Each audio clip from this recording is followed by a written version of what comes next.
श्री चैतन्य प्रभु वंदे नित्यानंद सहोदितं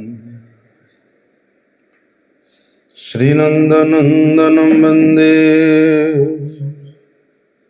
राधिका चरणद्वयं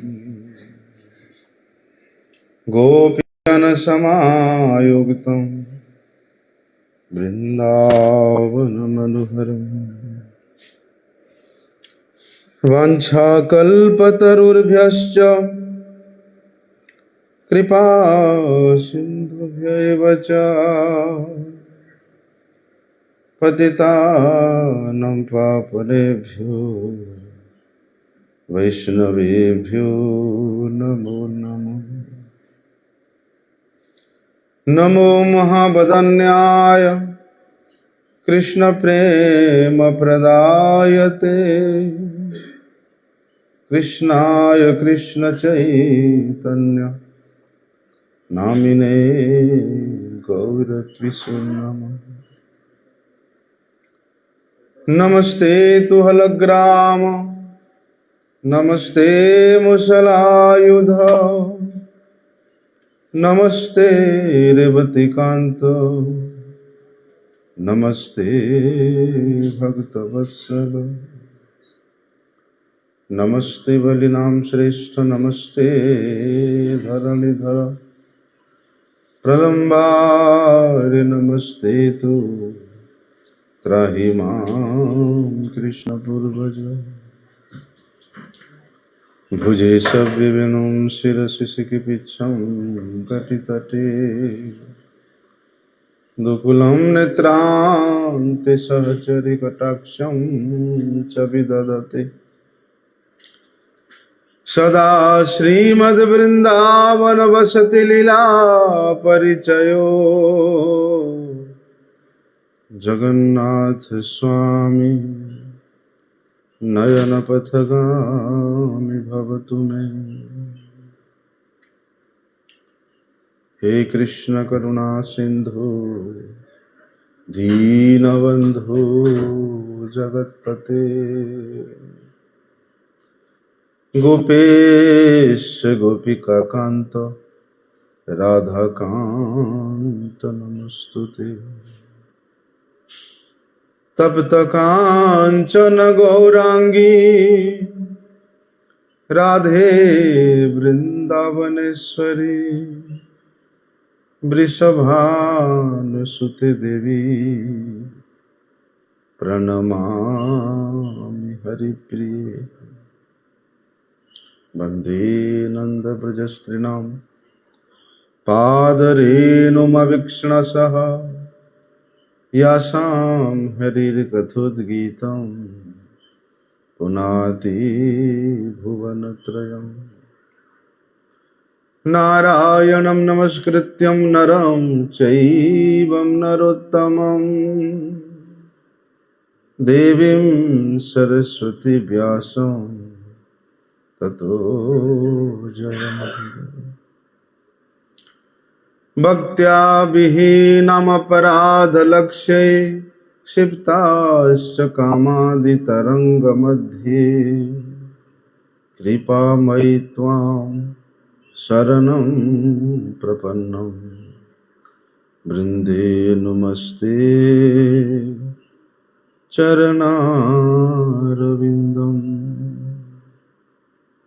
पतितपावन परम करुणामय परम आराध्यतम श्री गुरुपाद पद्म नित्य लीला प्रविष्टम विष्णुपाद परमहंस परिव्राजकाचार्य अष्टोत्तर शत श्री श्रीमद शिल भक्ति वल्लभ तीर्थ गोस्वामी गुरु महाराज जी के श्री अभय चरणार बिंद में साष्टांग दंडवत प्रणाम करते हुए उनकी हेतु की कृपा प्रार्थना। परम आराध्यतम शिक्षा गुरुपाद पद्म नित्य लीला प्रविष्ट विष्णुपाद परमहंस श्री श्रीमद शिल भक्ति विज्ञान भारती गोस्वामी महाराज जी के पाद पद्म में साष्टांग दंडवत प्रणाम करते हुए हेतु की कृपा प्रार्थना।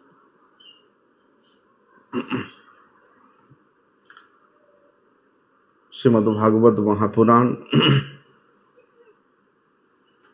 इस क्रम में हम लोग श्रवण किए थे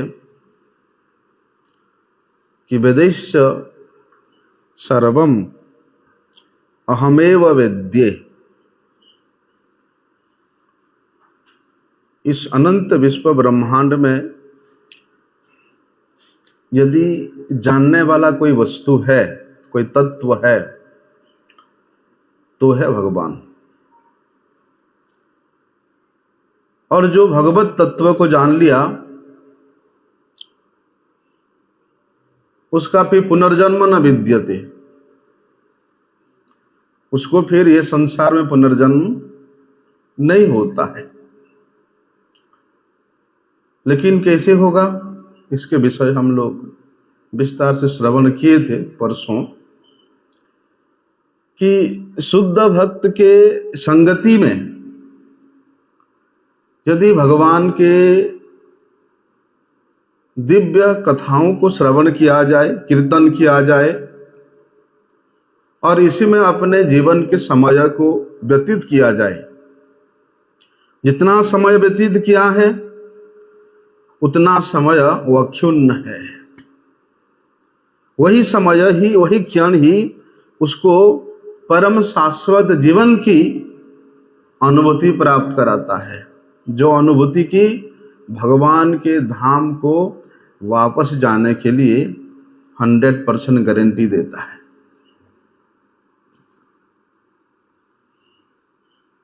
इसलिए समय को व्यर्थ कार्यों में नहीं लगा करके शुद्ध भगवत भक्तों के संगति में भगवान के मधुराति मधुर कथाओं को श्रवण करना चाहिए, भगवान के सुमधुर नामों का कीर्तन करना चाहिए, हाथों से भगवान के सेवा करना चाहिए। इस प्रकार अपने शरीर को तो लगाना ही है और जीवन की अवधि के अधिकांश समय भगवत भावित होकर के बिताना है, तब जाकर के उस व्यक्ति के शाश्वत जीवन का अनुभूति प्राप्त अवश्य होता है। किंतु क्या करें, सुखदेव गोस्वामी जी आगे के श्लोक में कहते हैं कि तरवः किम न जीवन्ति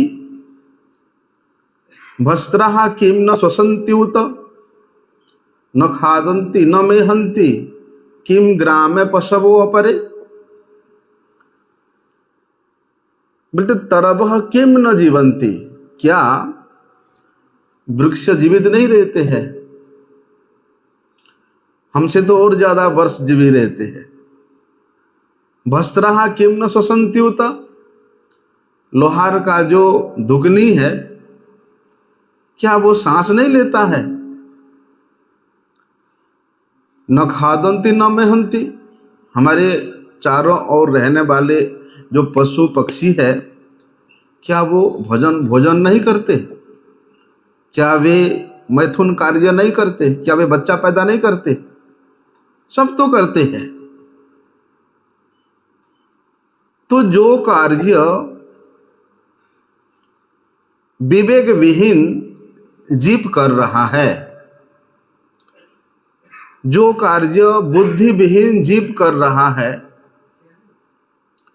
उन कार्यों में अपनी महत्वपूर्ण समय को व्यतीत करना सबसे बड़ा मूर्खता है। इसलिए सुखदेव गोस्वामी जी ने यहाँ पर उदाहरण दिए हैं, लेकिन शास्त्र के उदाहरण को लोग मानते नहीं हैं। आजकल लोग इतना तर्क करते हैं, शास्त्र की बात कहीं चलेगा तो लोग तर्क करेंगे, सत्संग की बात कहीं चलेगा लोग तर्क करेंगे, भले ही वे कुछ नहीं जानते हैं लेकिन तर्क करेंगे।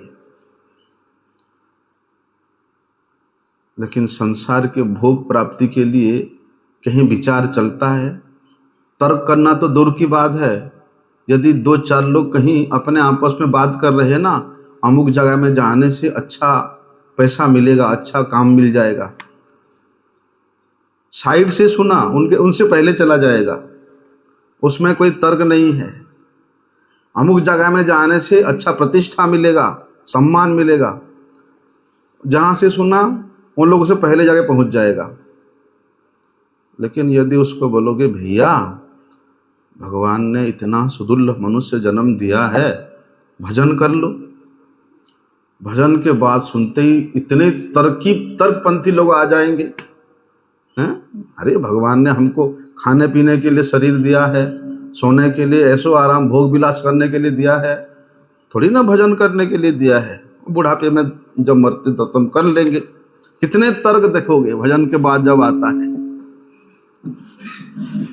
यानी शास्त्र विरुद्ध करने में, शास्त्र के विरुद्ध तर्क करने में कोई कमी नहीं लोगों में। और ऐसे लोग क्या करते हैं, अपने जीवन के अधिक से अधिक समय खाने पीने, संभोग करने, मौज मस्ती करने, हैं, इसी में ही लुटा देते हैं। वर्तमान समय में लोग इसी को ही सबसे ज़्यादा उन्नत मानते हैं। जो जितना पशुओं जैसा आहार करे, मांस मांस शराब जितना अधिक पिए, बोलते उतना बड़ा आदमी है ना। जो जितना मौज मस्ती कर सके, जितना संभोग कर सके, वो उतना मतलब प्रतिष्ठावान है समाज में, है ना। लेकिन लोग ऐसे जीवन में अधिक से अधिक दिन तक जीना चाहते हैं, मरना नहीं चाहते। शराब पिएंगे, संभोग करेंगे, वो सोचते हैं कि हम बहुत दिन तक जिंदा रहेंगे। ऐसे लोगों के जो मूर्खतापूर्ण सिद्धांत है, एक पशु के मापी जीवन बिताया जाता है। लेकिन श्रीमद् भागवत हम लोगों को क्या शिक्षा देती है कि भैया इस मनुष्य जीवन में केवल आर्थिक विकास करने के लिए नहीं, सामाजिक विकास करने के लिए नहीं, खाने पीने मौज उड़ाने जैसे भोगवादी होता ना, भोगवादी दर्शन के लिए ये मनुष्य जीवन नहीं मिला है। मनुष्य जीवन तो भैया केवल तपस्या के लिए मिला है, केवल तपस्या के लिए। क्यों? क्योंकि उस प्रकार के मौज मस्ती आगे के जन्म में बहुत किए हैं। कभी राजा हुए, कभी चक्रवर्ती हुए, कभी प्रजा हुए, कभी कबूतर बने, कभी कुकर सुकर बने, कभी ऊंट गधे तक बने हैं। तो वहां तो कितने मौज मस्ती है, कोई विचार भी नहीं है, हैं?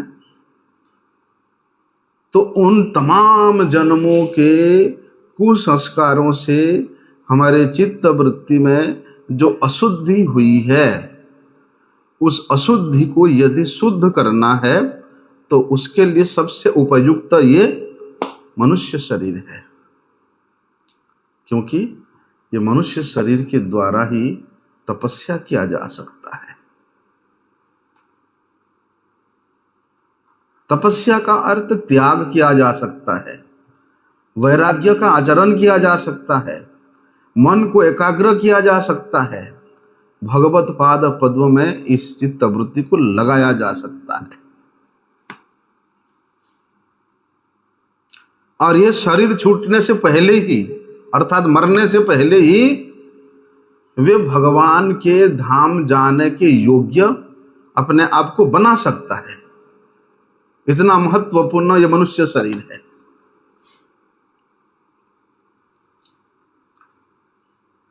लेकिन क्या करें, इस भोग विलासी लोगों के बीच में रह करके हम लोगों की वृत्ति भी बिल्कुल ऐसे ही हो गया है कि भैया इसी जीवन में कर लो जो करना है, आगे जन्म कौन देखा है। है ना। मरने के बाद कौन देखा है? जितना ऐश करना, आराम करना, ऐसे जीवन में कर लो, क्योंकि अगले जीवन के विषय में इन लोगों को कोई खबर ही नहीं है, कोई ज्ञान ही नहीं है। इसलिए जीवन में ही ज्यादा से ज्यादा सुख चाहते हैं।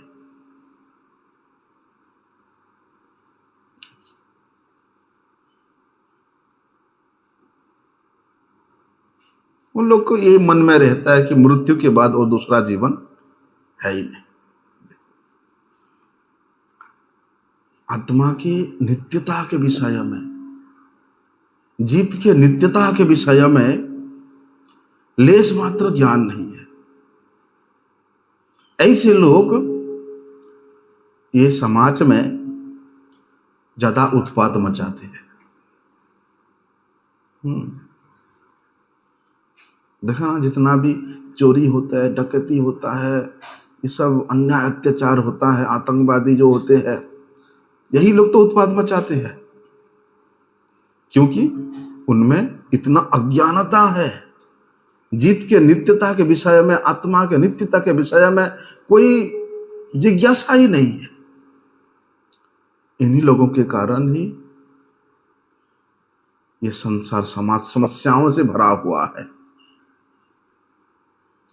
और उसी समस्या को दूर करने के लिए कितना कुछ योजना बनाया जाता है सरकार के तरफ से, वैज्ञानिकों के तरफ से, हैं, समाज सेवियों के तरफ से, लेकिन सब धरा के धरा रह जाता है, कोई कुछ नहीं कर पाता है।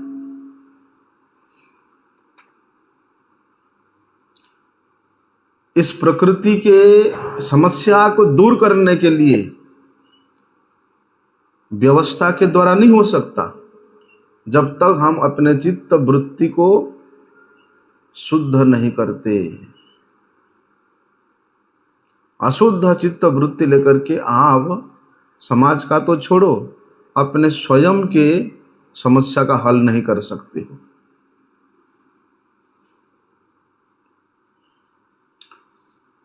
लोग सोचते हैं कि अरे और 20-40 साल रहता तो मैं और कुछ कर लेता। सोचते कि नहीं, बहुत जल्दी मर गया, ऐसा सोचते हैं। लेकिन श्रीमद् भागवत हम लोगों को क्या शिक्षा देती है?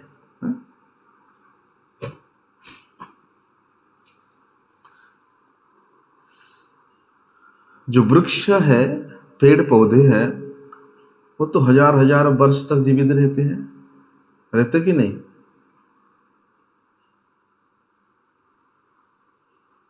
लेकिन कोई उनका लाभ है तो जीव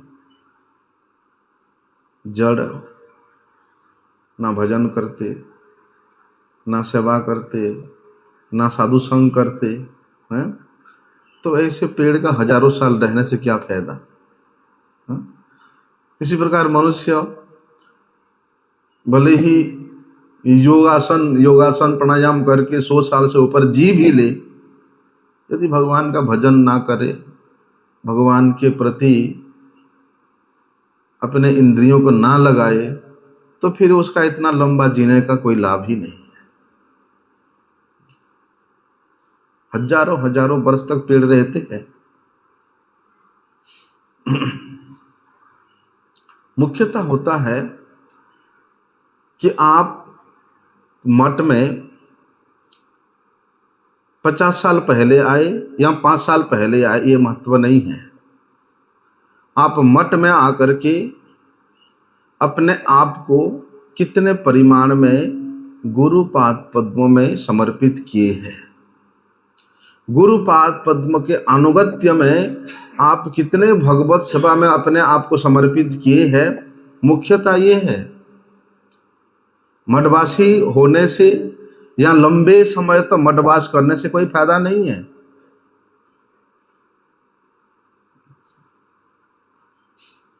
जो यहाँ जितना भजता है, भजन करता है, सेवन करता है, उसका महत्व उतना ही अधिक होता है।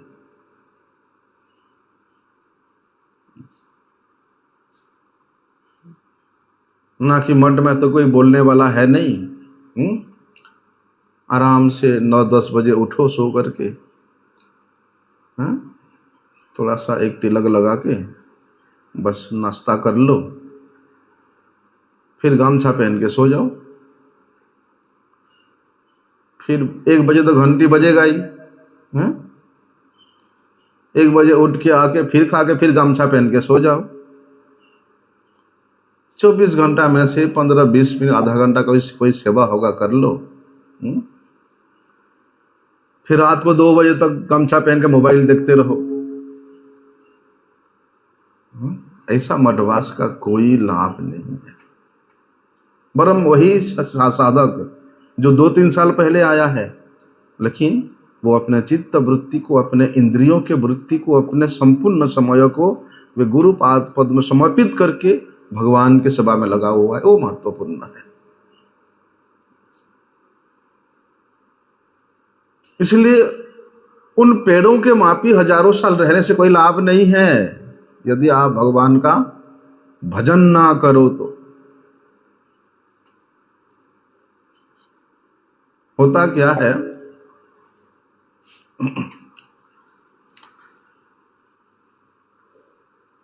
हमारे इंद्रियों को जो सुख मिलता है ना, संजोग से मिलता है। उसके लिए अभ्यास करना नहीं पड़ता। इंद्रियों को संजोग से जो सुख मिलता है उसके लिए अभ्यास करना नहीं पड़ता। जो प्राणी जिस जोनि में भी जाए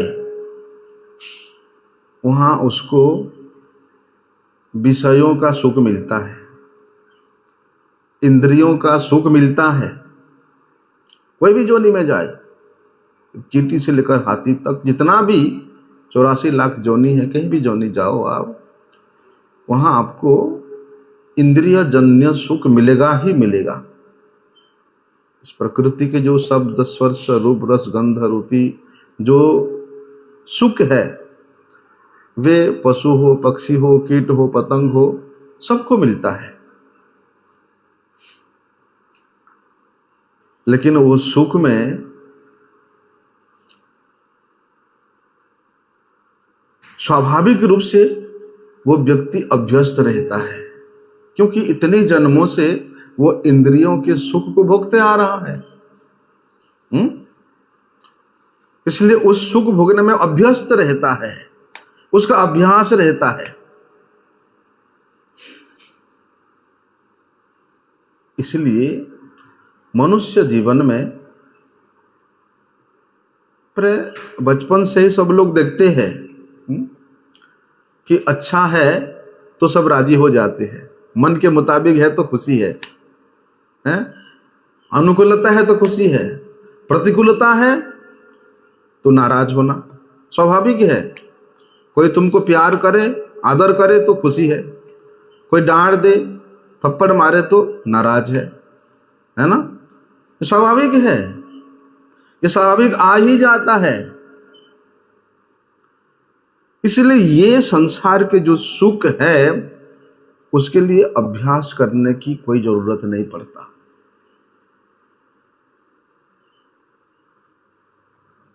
और क्या होता है, जैसे हम लोग सोचते हैं कि एक टीवी लेकर के आएंगे, बड़े दिन से मन में है टीवी लाना है, बड़ा सा टीवी लाके लगाएंगे इसे दीवार में। अब 4-6 महीना पहले हम लोगों ने कल्पना कर लिया टीवी लगाएंगे, एसी लगाएंगे। मन में सोचते हैं टीवी लगेगा तो कितना अच्छा लगेगा, हैं? देखेंगे उसमें अनेक प्रकार के सीरियल आएगा, ये आएगा वो। अब एसी भी लग जाएगा तो अब तो आराम से सोएंगे। अभी प्राप्ति नहीं हुआ है, लाया नहीं, लेकिन उसको लाने से पहले या उसको प्राप्ति करने का जो संभावना है उसी समय कितना सुख होता है उसको, है ना? जैसे बड़ा सा टीवी आ जाता है, एसी लग जाता है, ज़्यादा से 2-4 महीना बस सुख खत्म, है ना? उसमें इंटरेस्ट खत्म हो जाता है।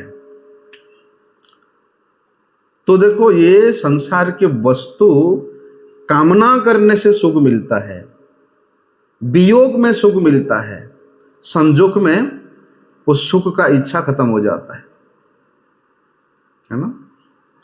ऐसे ही विषय सुख भी है। थोड़े समय बाद वो भोगते भोगते अच्छा रहता है। विषयों को भोगते भोगते जब हमारे शरीर का शक्ति थोड़ा क्षीण हो जाता है, कम हो जाता है, तो उस समय वो सुख अच्छा नहीं लगता।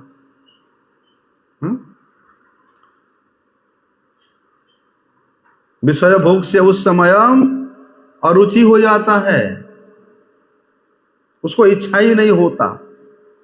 क्यों? क्योंकि भोगने की शक्ति जो है उसका धीरे धीरे धीरे धीरे क्षीण होते जा रहा है। और विषयों को भोगा जाए तो देखने में लगता है सुख है, लेकिन दुख है। यत् मैथुनादि गृह मेदि सुखम ही तुच्छम कंडूयनेन करयो रिब दुख दुखम। प्रहलाद महाराज बताते हैं कि ये जो मैथुन क्रिया है किस प्रकार है। कंडूयनेन करयो रिब दुख दुखम, जैसे किसी को खुजली होता है ना।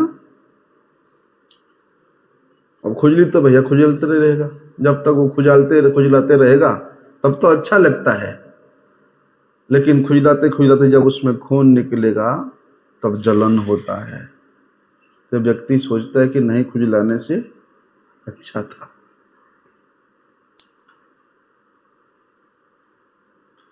उसमें जलन होता है, उसके चित्त में दुख रहता है। जैसे कोई व्यक्ति नया नया शादी करता है तो हाँ अच्छा लगता है, बाद में जब पूरा परिवार का भार उठाना पड़ेगा ना, बच्चे हो जाएंगे, बच्चों को पढ़ाना लिखाना, बड़े करना, पालना पोसना, अरे गधा बन जाता है। जब शादी करने जाता है घोड़े पे बैठ करके, तब तो सोचता है कि मेरे से बड़ा सुखी कोई नहीं है अभी। बस 1 साल बाद वही गधा बन जाता है। आज घोड़े में बन के राजकुमार बन के जा रहे हैं, 1 साल बाद गधा बन जाएगा। उसके बच्चे उसके पीठ में बैठेंगे, उसके पीठ पे टट्टी करेंगे, पेशाब करेंगे, सब कुछ करेंगे, सब कुछ सहन करना पड़ेगा, है कि नहीं। ऐसा है ये सुख। क्योंकि भैया ये विषय ऐसा है, ये मन को तो खींचता ही है, और जब तक मन को खींचता रहेगा तब तक बड़े अच्छा लगता है ना, बड़े प्यारा लगता है। किसी व्यक्ति के सुख के बारे में हम लोग सुनते हैं, है ना। देखो उसका घर में इतना व्यवस्था है, सब कुछ सुख उसके घर में व्यवस्थित ढंग से है, तो सोचते कितना आराम से रहता होगा, है ना, कितना आनंद से रहता होगा। तो देखो, विषयों के भोगों की बात को सुन करके या कल्पना करके हमको जितना रस मिल रहा है उसमें से भोगने में उतना रस नहीं है, बिल्कुल उतना रस नहीं है भोगने में। इसलिए तो शास्त्र कहता है कि यामीमाम पुष्पिताम वाचम प्रवदंती अभिपश्चितः।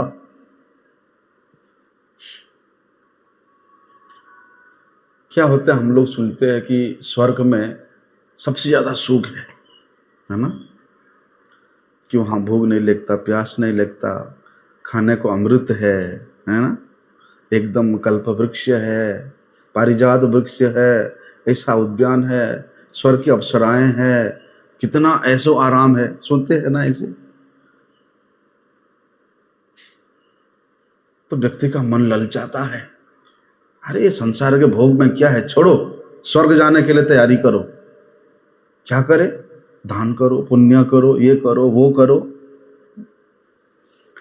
अभी स्वर्ग के सुख के बारे में सुन करके तो मन ललचाता है, बड़े प्यारे लगता है, परंतु बाद में जब वो स्वर्ग में जाता है और स्वर्ग के सुख को भोगता है, देखता है अरे मैं तो ठगा गया, ऐसे ही बड़ापन मैंने सुना था लेकिन वैसा तो है नहीं। अब स्वर्ग में जाकर के स्वर्ग के सुख को भोगने के बाद उसको पश्चाताप हो रहा है, जितना सुना था उतना नहीं है ना। जितना प्रिय लगता था सुनने में, भोगने में उतना प्रिय नहीं लग रहा है, क्योंकि विषय ही ऐसा है, ये सुनने में बड़े अच्छे लगते हैं, शुरू में बड़े सुंदर लगते हैं, बड़ा सुख मालूम पड़ता है, लेकिन उसको भोगते भोगते अंतिम में उसमें निरसता आ जाती है, रसहीनता आ जाती है, उसमें अरुचि हो जाती है।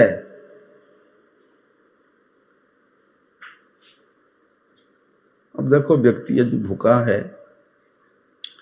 और उसके सामने बड़े अच्छे अच्छे व्यंजनों का थाली रख दिया जाए, कितना प्यार से खाएगा बेचारा, कितना संतुष्टि पाएगा, क्योंकि वो भूखा। पेट भरने के बाद उससे भी अच्छा चीज ला के दो तो उसमें अरुचि हो जाता है ना, उसकी रुचि नहीं होता। इसी प्रकार ये विषय सुख भी ऐसा है, संसार के सुख भी होता है, बाद में वो उसको जहर के तरह मालूम पड़ता है। अभी देखो इस संसार में जितने भी प्राणी हैं, जो भी इस कैद खाना में पड़े हुए हैं, कैद खाना ही तो है ये जो 84 लाख जोनी में जितने भी जीव है सब कैद खाना में है, नरक में पड़े हैं। क्यों नरक में पड़े हैं, क्यों कैद खाना में पड़े हैं? क्योंकि वे सब लोग भोग किए हैं, सुख भोगे हैं। जितना भोगोगे भैया, जितना सुख लोगे उतना ही दुख मिलेगा।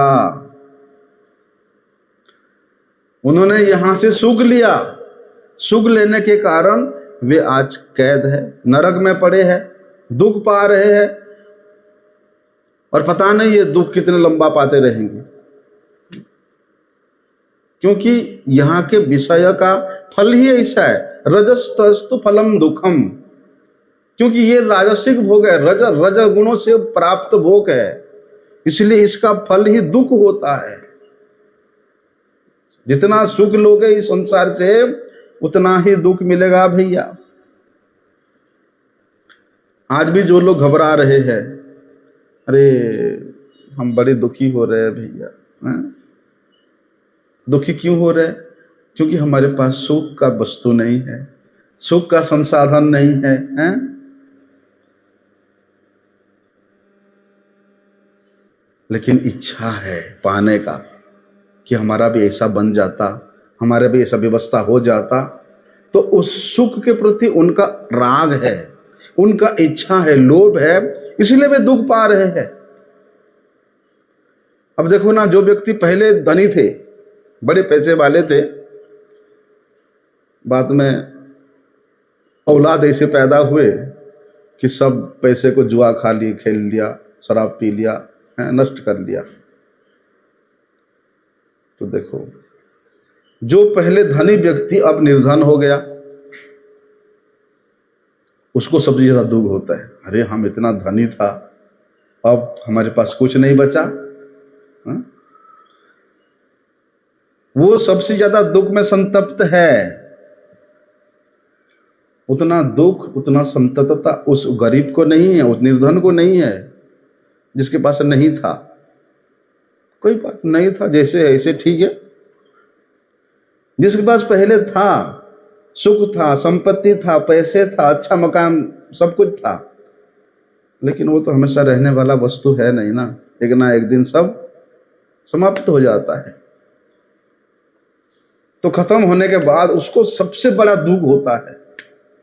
वो हमेशा चिंता करता रहता, हाँ क्या समय था, क्या इतना जमीन था, इतना घर था, इतना पैसे था, सब बेकार हो गया, सब चला गया, सब चला गया। वो सोच सोच के एकदम दुखी होके मरता रहता है। क्यों? उसमें पुनः उस प्रकार की स्थिति को प्राप्त करने का लालसा है। लेकिन जो व्यक्ति उसके भीतर से ही सुख का संस्कार नहीं है, ठीक है, भगवान ने चला रहे जैसे आनंद में है, उसको दुख नहीं होता उतना। क्योंकि भैया उस धनी व्यक्ति ने राजसिक सुख अधिक भोगा है, उसके भीतर सुख के संस्कार बहुत अधिक जमा हुआ है, इसलिए उसको धन के अभाव का भी दुख हो रहा है। अभी भैया जो व्यक्ति तरह तरह का भोजन करता है रोज, अनेक प्रकार का भोजन रोज करता है, लेकिन यदि एक दिन ना मिले उस व्यक्ति को, वो एकदम झिल्ला उठता, अरे आज खट्टा नहीं है, आज मीठा नहीं है, आज ये नहीं, आज वो नहीं है, है?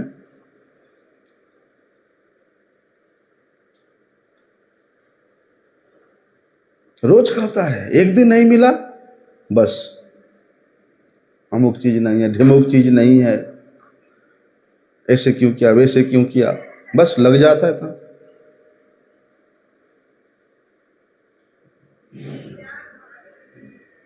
अभी एक व्यक्ति मुंबई में रहता था, सॉफ्टवेयर इंजीनियर है, अपने पत्नी के साथ रहता था। उस दिन उसके पत्नी ने कड़ी चावल बनाई थी। अब कड़ी भैया बड़े टेस्ट है। वो व्यक्ति खा करके ऑफिस गया और जाते हुए बोल के गया कि देख कड़ी बड़ी टेस्टी बना है, इसको रख देना, मैं जब शाम को वापस आऊँगा फिर खाऊंगा। उसके पत्नी बोली ठीक है। अभी उसके पत्नी सोची और दोपहर में मुझे भी तो खाना है, इसलिए मैं इसको खा लेती हूँ, दोबारा कड़ी बना दूंगी और रख दूंगी। तो उसके पत्नी ने उस कड़ी को, चावल को दोपहर में खाया और फिर नया कड़ी बना करके रख दिया। अभी उसके पति शाम को आया ऑफिस से, उसको कड़ी चावल फिर खाने को दिया, लेकिन उस सुबह वाली टेस्ट नहीं मिला। उसके पत्नी ने बोला हाँ, उसको सुबह वाला तो बासी हो जाता, इसलिए मैं खा लिया, ये फिर दोबारा बनाया। सुनते ही उसके मन में इतना क्रोध आया कि उसको वहीं से उठाया और 10वें मोहल्ला से नीचे फेंक दिया उसके पत्नी को। मतलब उस कड़ी का रस उसको कितना आसक्त लगा था, जिसके कारण अपने पत्नी नई नई ब्याही थी, उसको फेंक दिया ऊपर से। सोचो, ऐसे रोज तो खाता ही है, एक दिन नहीं मिला तो भैया आज खटाई नहीं है, मिठाई नहीं है, चटनी नहीं है, अमुक नहीं है, ढिमुक नहीं है, नहीं नहीं का तो वहां तांता लगा देता है एकदम गुस्से में। परंतु जो साधारण आदमी है, बाजरे की सूखी रोटी और हरी मिर्च का चटनी खा करके बड़े शांति में रहता कि नहीं रहता है? वो कभी कोई डिमांड नहीं करता, बड़े मौज से रहता है। वो सूखी रोटी और हरी मिर्च का चटनी खा करके उसको भोजन में किसी चीज की कमी नहीं लगता, कमी नहीं खटकती है। बोलने का मतलब है ये विषय भोग की संजोग से जितना सुख लिया है, अभी वियोग से उतना ही उसको दुख होगा, उतना ही कष्ट होगा, उतना ही अभाव का अनुभव करेगा। और भैया अभाव के अनुभव में तो दुख ही होता है, कष्ट ही होता है कि मेरे पास नहीं है, नहीं है, नहीं है, नहीं है, नहीं है। इसलिए जो वस्तु की कामना उसके मन में होती है, उसको प्राप्त करने के लिए वो अनेक चेष्टा करता है व्यक्ति, अनेक उद्योग करता है। अनेक चेष्टा करने पर भी उसके जो वांछित वस्तु है मिलेगी नहीं मिलेगी, इसमें कोई गारंटी नहीं है, संदेह है। लेकिन वस्तु यदि ना मिले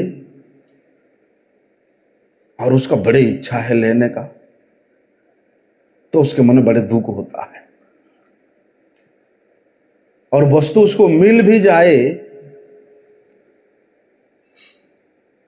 उस वस्तु से और अच्छा वस्तु देखा तो उसको प्राप्त करने के लिए उसके मन में और लालसा जागी। अभी भैया हर साल नई नई फोन आ रहा है ना, हमेशा तो रहता नहीं है आईफोन 15, एक साल बाद फिर 16 आ जाएगा, फिर 17 आ जाएगा। अब व्यक्ति सोचेगा एक साल पुराना हो गया है, इससे अच्छा अभी 16 है, वो ले लेते। बस मन में इच्छा किया लेने को, उसके लिए वो पैसे जोड़ता रहेगा एक साल तक। आईफोन 16 लेना है, ये लेना है, वो लेना है। फिर अगले साल फिर 17 आ जाएगा, है ना। तो जितना प्राप्त करने का अभिलाषा रहेगा उसका कभी अंत नहीं है, आगे आगे बढ़ता जाएगा।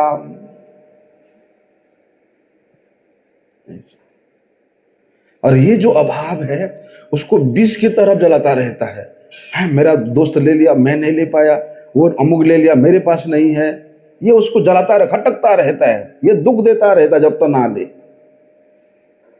क्योंकि ये संसार का सुख ही ऐसा है, दुख देने वाला है। और दुख भी किस तरह? विष के तरह। विष के तरह है तो फिर मार देना चाहिए ना, मर जाना चाहिए ना व्यक्ति को। लेकिन ये मारने वाला विष नहीं है, ये जलाने वाला विष है ना। ये विष है भैया, ये मारता नहीं है, जलाता रहता है तुमको।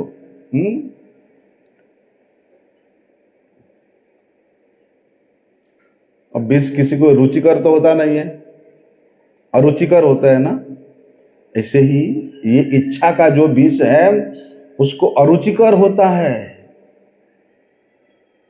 पहले जैसा रुचि नहीं रहता है। और रुचि का अंत भी नहीं होता है। जितना सुख भोगेगा, जितना विषय भोगेगा और भोगने का इच्छा करे। लेकिन ये साक्षात विष नहीं है, विष के तरह है। बोलते ना जले पे नमक छिटकना जैसा है ये। क्योंकि भैया ये संसार का जो सुख है ना, ये इसलिए विष के तरह होता है क्योंकि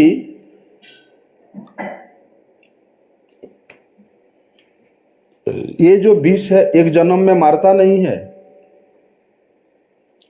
ये कई जन्म तो रहता है। अभी इस जन्म में हम लोगों ने मरने से पहले ये कामना हमने करके रखा है, ठीक है ना।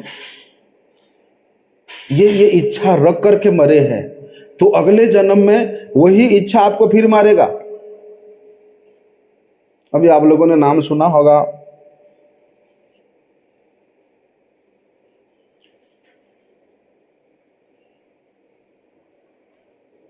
कौन सा बाबा है,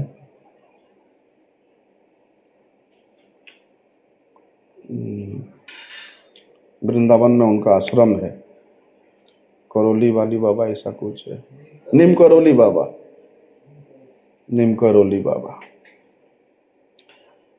अभी बाबा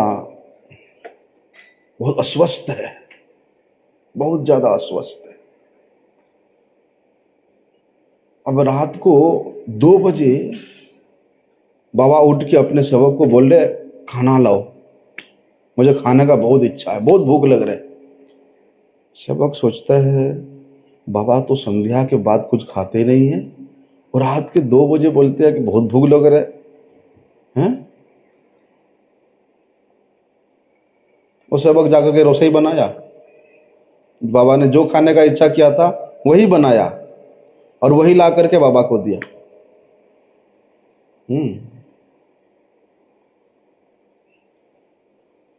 यहाँ जैसे प्रसाद पाए वैसे ही तुरंत वो जो अपने शहर में जो व्यक्ति था उनका निजी सेवक वो मर गया शरद से।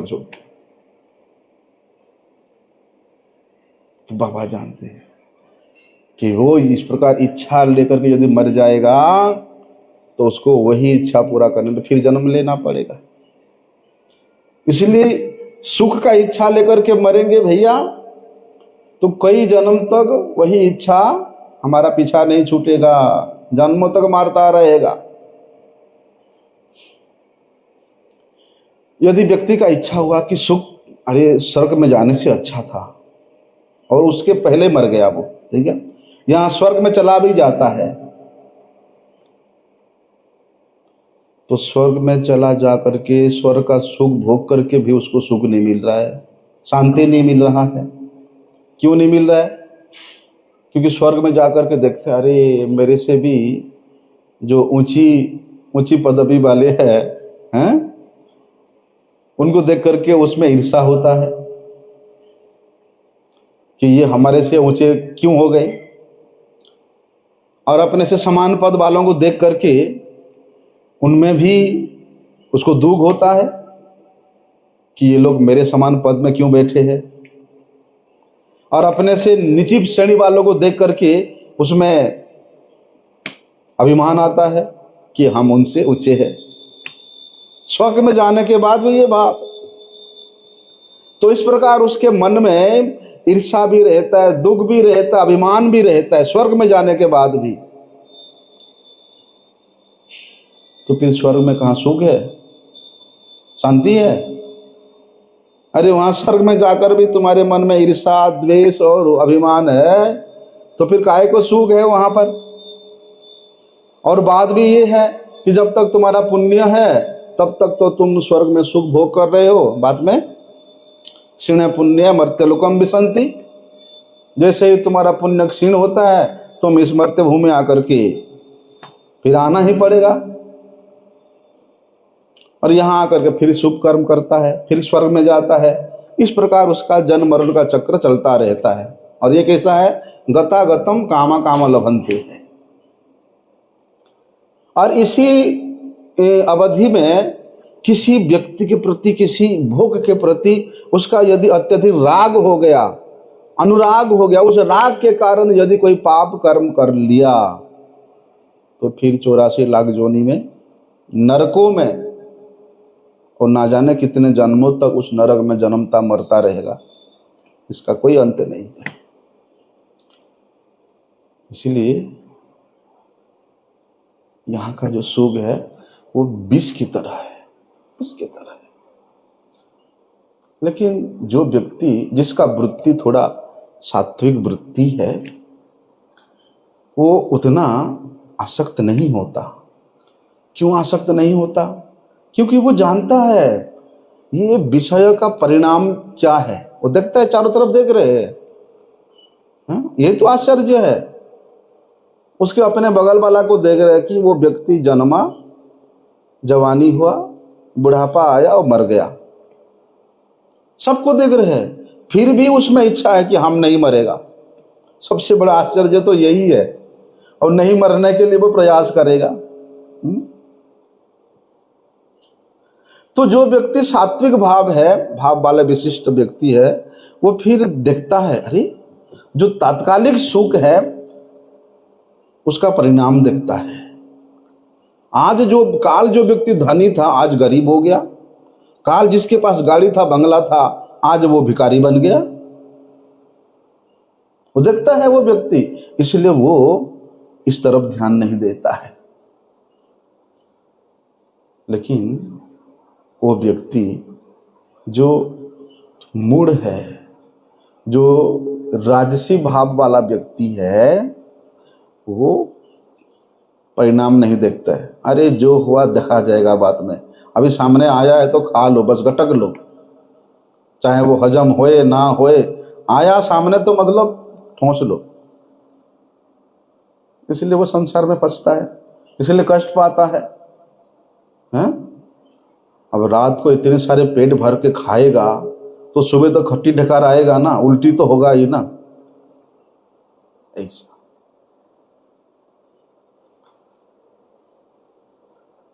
तो वो व्यक्ति को सामने जो सुख दिखता है उसको अच्छा मालूम पड़ता है, भले ही उसका परिणाम कितना हानिकारक हो, कितना कष्टकारक हो। इसलिए भगवत गीता में ऐसा वर्णन आता है कि ये ही संस्पर्श सजा भोगा दुख यो न य एवते। भैया जो साधक है उसको ये संसार के सुख से, विषय के सुख से, वस्तुओं के सुख से विरक्त होना चाहिए। राजस सुख में फंस गया मतलब उसके पास विष का भंडार आ गया है।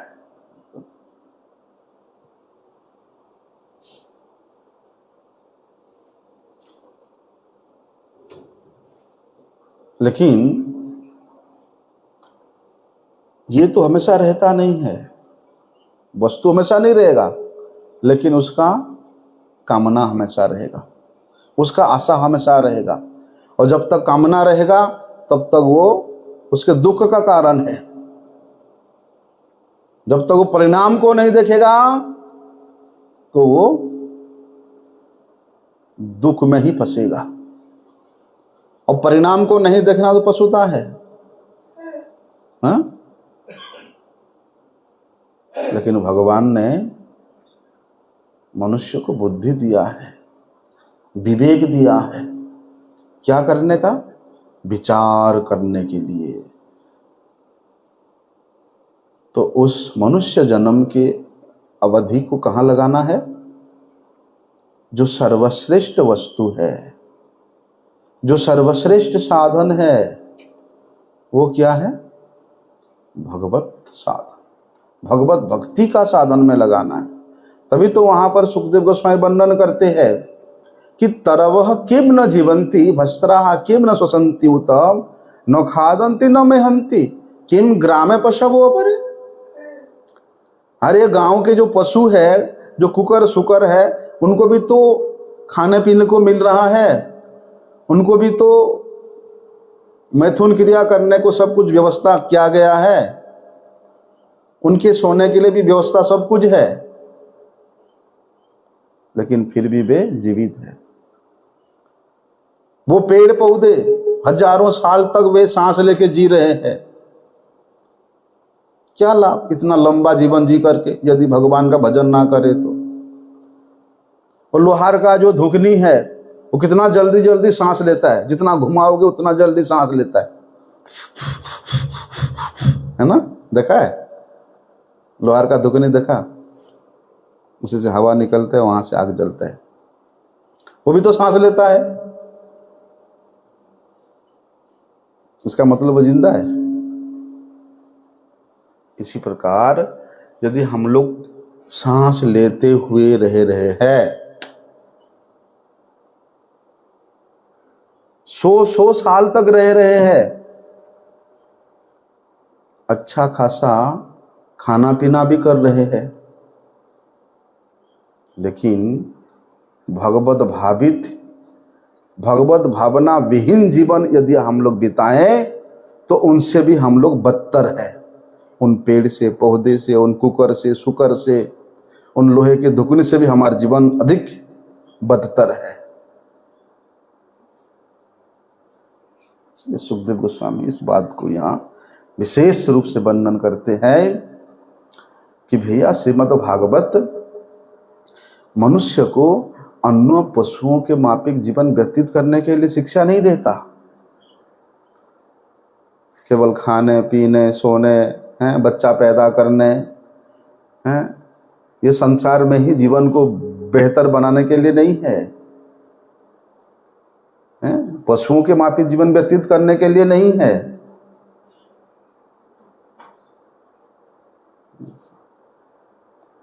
मनुष्य जन्म दिया है तो मनुष्य माफी आचरण करो, मनुष्य जीवन मिला है तो तपस्या करो, वो तपस्या से अपने हृदय को पवित्र करो, शुद्ध करो, और शुद्ध अंतःकरण में भगवान का भजन करो, तब जाकर के वास्तव में मनुष्य जन्म प्राप्त करने का सार्थकता है।